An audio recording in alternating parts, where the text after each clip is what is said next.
Hello, this is Julian with Juleon Tech Reviews, back with another video. And today we are going to talk about the first thing to do with your Sony Xperia phone.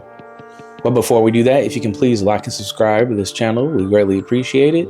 Thank you for all the support. We're back at it with the Sony Xperia 1 Mark V first things to do. First thing I did was buy a case, because without a case, your phone is rendered useless from falls or does not protect you from any kind of cracks. So the case is one of the first things I got, so I suggest you get that. And the next thing I got was a tempered glass protector. So as you can see, I have a tempered glass installed on it, and it's Ultra HD. And the good thing about having a Sony Xperia phone, you don't have to worry about any fingerprint readers or touchers, because the fingerprint is on the side. So you don't have to worry about that. However, it does still function as normal, and I can, utilize the phone without any interruptions. So the first thing I would do is get a case and a screen protector. Next, let's talk about the display settings. So the first thing you want to do is go into your display settings and alter the overall look and feel of the phone. So first thing I'm going to do is go to settings, and then I will go into display and go into image quality settings. So in image quality settings, you have a couple modes. You got standard modes, which comes standard on the phone and is pre-selected. And then you got the upper tier, which is the creator mode. So this does the faithful reproduction of the creator's intended vision of 4K and specially developed image processing compatible with BT 2020 colorful gamut, 10-bit color, HD, blah, blah, blah, blah, blah. Essentially, this is the best settings for you to get your phone to look as much realistic as possible. So the first thing we're going to do is, let's just take a look. This is how the phone comes standard. I mean, this is the display. It still looks gorgeous. I mean, the colors are vivid, but they have the creator mode, and I want it in 4K. So this is what it's going to look like when you set it. And it does have this already selected, which is the video image enhancement, which is real-time HDR. So as soon as you switch to a frame, it'll automatically update to HDR. So we're going to leave that selected, and bam, voila, you have vivid screen pictures of everything. So creator mode is where it's at. But if you are necessarily want to save some battery, because the HDR in real time does come with a little bit of battery usage, you can go to standard mode. And you do see sort of a difference when you go back and forth between it, but it's just up to your preference what you want to do. But let's just go ahead and look and see what the full screen preview for this is. And this is what it looks like. So they give you an example of, I believe, the regular mode and then the standard mode. So the good thing about Sony, they give you examples in real time of what it looks like. And as you can see on the right, it's a very big difference. You can see the image quality is much sharper and much cleaner on the right side. So that is the image quality settings. Okay, the next thing we're going to do is talk about the white balance. So you can adjust the white balance. This is the ultimate creator phone, and it's essentially a Sony camera with phone capabilities. So you can adjust the white settings yourself manually. And as you can see, there's the RGB right here, and you can just alter that and slide up and down as much as you want. Okay, the next thing we're gonna do is my favorite, is the high refresh rate section. So this does not come automatically turned on. However, we are going to turn it on. And this is the use of high refresh rate, which is a max to 120 Hertz. And while you're using the Game Enhancer app, so this always takes precedence over, the game mode settings always take precedence over your high refresh rate here. So it is going to utilize that, just beware, but I always turn it on because I want 120 Hertz refresh rate. And as you can see, wonderful. All right, the next thing we're going to talk about is the brightness level. So obviously the brightness level is not adaptive. So we turn the adaptive on and we would turn it off, but let's turn this into non-dark theme and let's just see what it looks like. So as you can see, display, you go all the way down, it cools it all the way down, and then all the way up, and you can see it gets really bright. And then we'll just turn on adaptive brightness, and voila, it's adjusted to the settings of the room or the light. Okay, the next thing we're going to talk about is the lock screen mode. So this is the always on display. So the always on display, you can set up to where you can show the information here, which is the battery usage. You can wake for screen notifications. I turn that on. You can change and alter the clock. So it comes standard with the Sony Clock 3, but you only have about 6 clocks here. And then you can lift to check the device, which I always turn on. You can tap to show lock screen. You can wake up display on key press here. And then you can control from your locked device without unlocking your phone. And then obviously you can show your notifications. Here you can, I'll get back into the sensitive content, but essentially you can change the sensitive content when it's locked that nobody can see anything on it. So if you have nosy rosy, but that is going to be denied for them. All right, so here's our always on display, and you can wake it up this way by double tapping it. And then you can see all the short key buttons here, and you can access those by holding on to it and it will pop up. And then also, as you can see, it's there. You can rise to lift to wake. It's already there. So that's pretty much the lock screen. And you can add text to it to have a nice message. All right, so the next thing we're going to talk about is the one-handed mode. So if you get one of these huge phones that's about 6.7 inches, similar, then you're gonna have a hard time reaching up to get wherever you need. However, you turn on the one-handed mode, it'll truncate whatever video or whatever screen you're on, and it will allow you to go up and down that screen with one-handed, with one finger in one hand. So let's just start with, and it tells you how to activate it. So you essentially swipe down on the navigation bar, which is right here. So that's what we're gonna do. We're gonna go to, let's say, my mail, and what we're gonna do is swipe down, and as you can see, the one-handed mode is turned on. So now I got my phone in my hand, and I could use one hand without having to go all the way to the top here. So pretty neat. And you pretty much gonna have to activate it every single time you switch to a different app. And this is how you go back to full screen. You swipe back up. Then you can swipe down, and you're back in one-handed mode. So I tend to not use it as often, but it is pretty stress-free on your finger and your arm. So that's pretty good. All right, the next thing we're gonna talk about is a good tip for you to do is your nightlight. So the nightlight, when you activate it, it will have a kind of a tinted, amber tinted screen, and this helps when you're looking at your phone. Instead of looking at a blue screen, you're looking at a more warmer tone or amber tone to your screen to help you navigate while you're having insomnia and looking at a phone all night. So that's a pretty nice addition and feature on this phone. Then we got the prevent accidental operations with the screen off. So essentially, if you put this in your pocket, you don't want to have an app running. You want everything pretty much off and no accidental touches. Put it in your bag. You don't want nothing turned on and draining battery while you are walking around or traveling throughout the day. So that's pretty much the display. Okay. The next thing we're going to talk about are the notifications. So the notifications, as I mentioned before, they're in the notification settings here.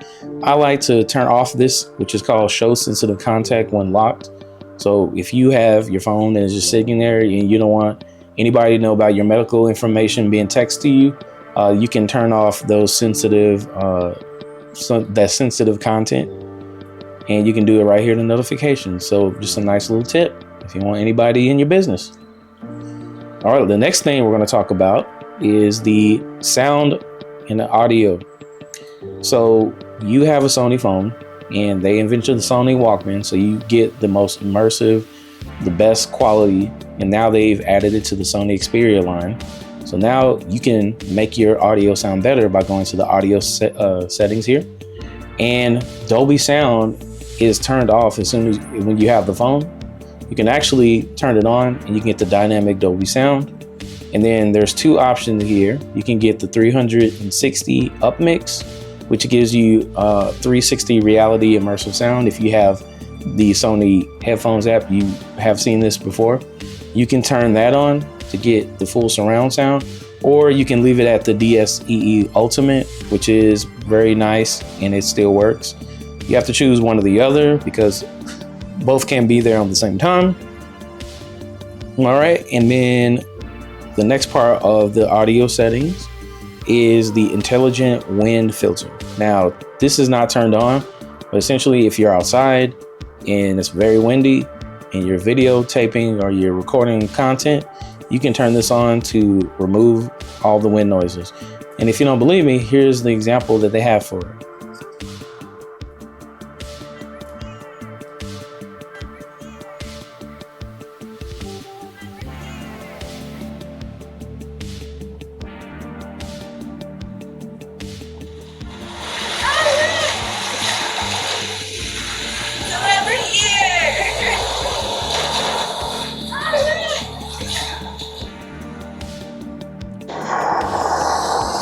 So that was another brilliant example from Sony. So these are all located in the audio and sound settings of your phone. Now let's get to, I believe this is the best feature on the Sony Xperia other than the camera, and that is the side sense. Now side sense essentially is the side menu pretty much for, you know, any Android phone. We have all that capability if you have an Android phone to multitask and do whatever you want to. But Sony, I think, takes the cake, and let me show you how. So go to settings, and then you go to the operation view, and then you go to side sense. So as I mentioned before, and this is an example of the side sense, it's a little bar here, and obviously you got to enable it. So you got to go, or it's already enabled. And you go into the side sense menu here, and then you can customize which type of apps you want to see. So you can go and add an app, but you can't go more than 12.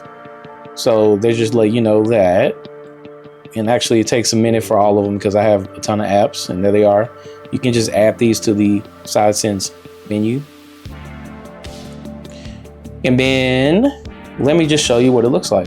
So as you can see right here, it's highlighted. It's a little bar, but the way that you have to activate it, you can't just swipe over it. You gotta double tap it, and voila, the side sense menu is activated. This is the main and pop-up. So Sony's version of Android 14 has the pop-up, has the multitask menu, multitask window, and pretty much everything Android 14 provides. So these are pretty much the 8, as I mentioned before.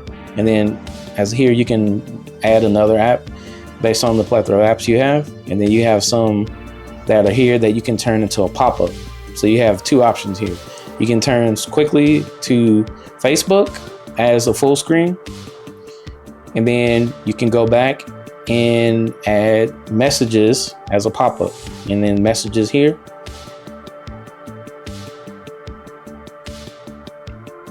Oh, you can't open it until you have that. Okay, and then pop up here. And as you can see, you can't have a pop-up in a full window at the same time unless you do that. Make it a tiny pop-up, and then you can go to the other. So the excellent multitasking brought to you by Sony's version of Android 14. Okay, the next thing on this side sense is the 21:9 multi-window.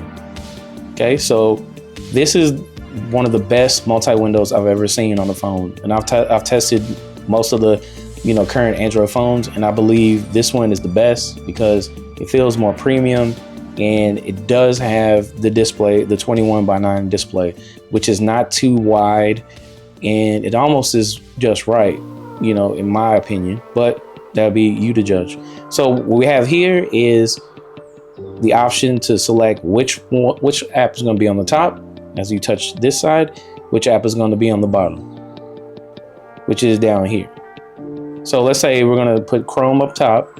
Well, we don't want Chrome on top. Let's do Facebook on top. And then on bottom, we're going to do YouTube. So right then and there, it's already set up. And this multitasking, this arena, this area is great. So as you can see, you can swipe up and do that. Or if you want to get back to that particular window, we just do it again. And let's just say your favorite combination, you want to save this.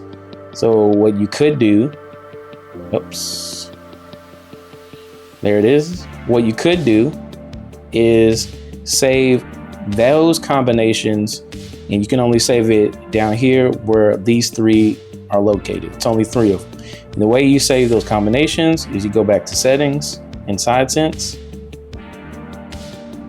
and then multi-window, and then you can create your pairs here.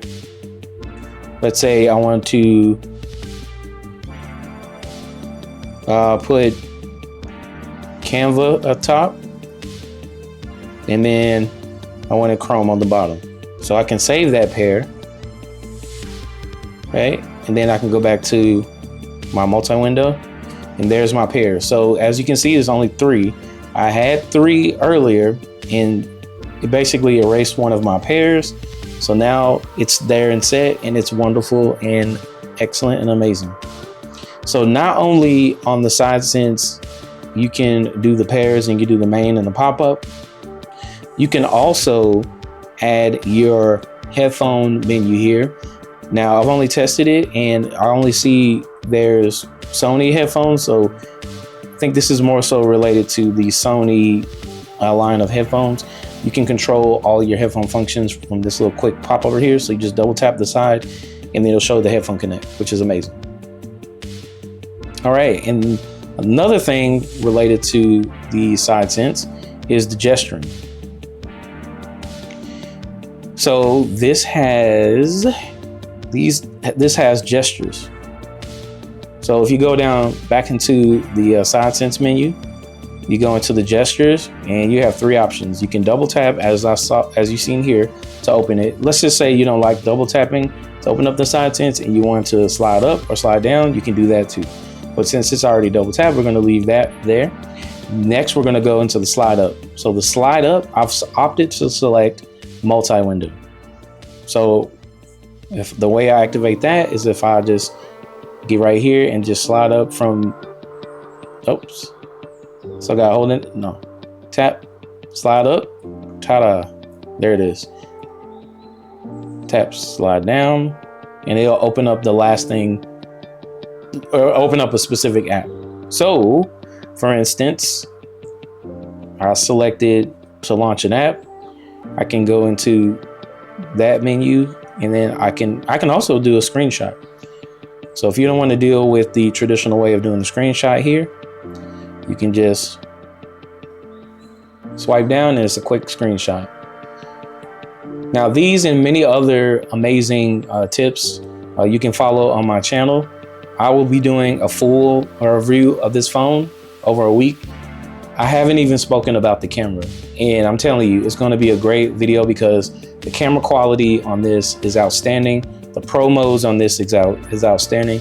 I'm filming on a Sony phone, a Sony camera, and there's great similarities to the camera from this phone. It is amazing. But that's all I had today. These are just a few tips and tricks if you have a Sony Xperia phone. Thank you for taking your time to listen to my tips. If you find it helpful, please comment below. And don't forget to like and subscribe. And thank you once again for following us at the Juleon Tech Review channel.